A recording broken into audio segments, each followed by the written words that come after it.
Okay, so those carriage horses still a major issue in New York City. In fact, over the weekend, some advocate or activists, you might want to call them. Right, got involved. All right, let's go through it. Mayor de Blasio campaigned on a platform. He promised that he would ban these things on day one. He thinks that it's cruel to the horses. They don't belong in Manhattan. Now, this has been going on for basically 150 years in New York City.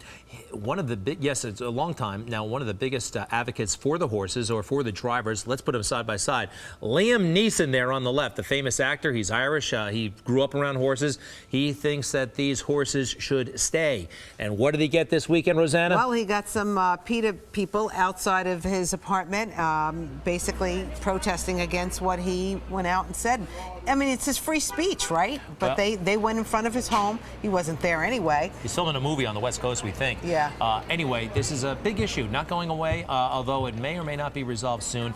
We have a new voice entering the debate over the horses. Her name is Alexandra Summa. Now, she's only 15 years old and a high school sophomore, but a lot of people are paying attention to her. Alexandra, welcome to Good Day. Thank you. So tell me why you got involved. So I've always been outspoken about what I believe, but when I heard about the issue, it really hit home for me. And so once I heard about it, I decided to research, to go straight to the stables, and then I spoke to the drivers. And your position is what? I am keep the carriages in New York City. Keep the carriages in New York City. Yes. So you did what the mayor hasn't done. You actually have gone to the stables, walked around. What did you notice when you walked through the stables? I thought it would smell like a barn, but it was immaculately clean. Huh. Surprising, but so clean, didn't smell. Now, Alexandra, it's not just, you don't have more than your opinion. You're actually trying to make things happen here. Tell us about that, please. Yeah, recently I formed iconicnyc.org. It's my website and my organization where me and fellow high schoolers go to Central Park and hand out these postcards.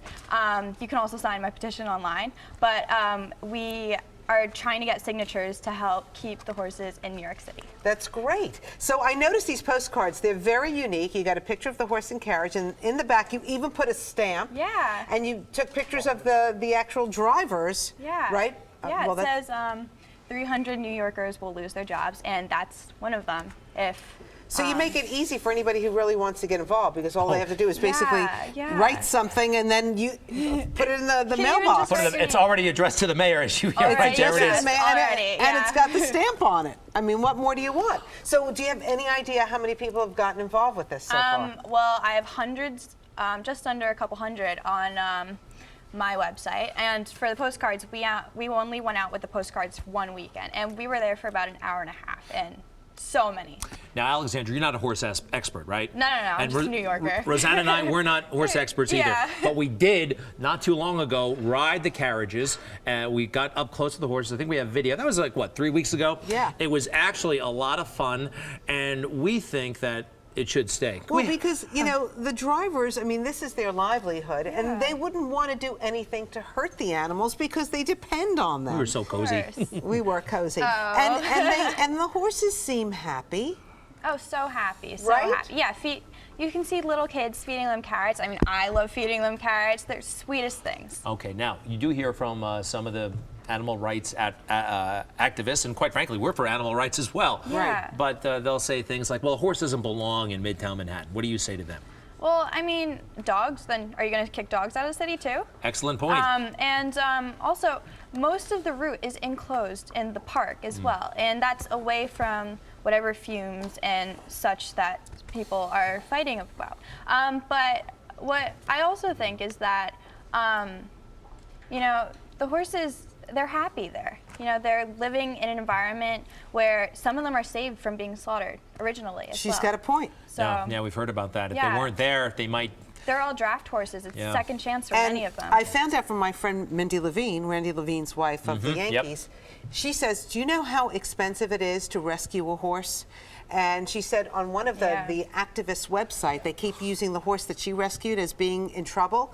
That horse is perfectly fine now, Orion.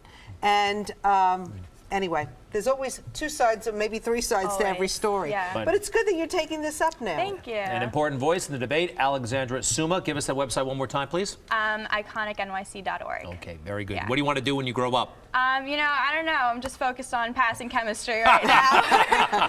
You're a sophomore? Yeah, I'm a sophomore. And how does the school feel about you getting actively involved in community affairs? Well, I originally interned for Jessica Lappin as well, so I've always been in community affairs. Oh, the councilwoman? Yeah. Okay. Yeah. Hey, nice to meet you, okay? Thank Good you. stuff. Let's go outside, huh? One more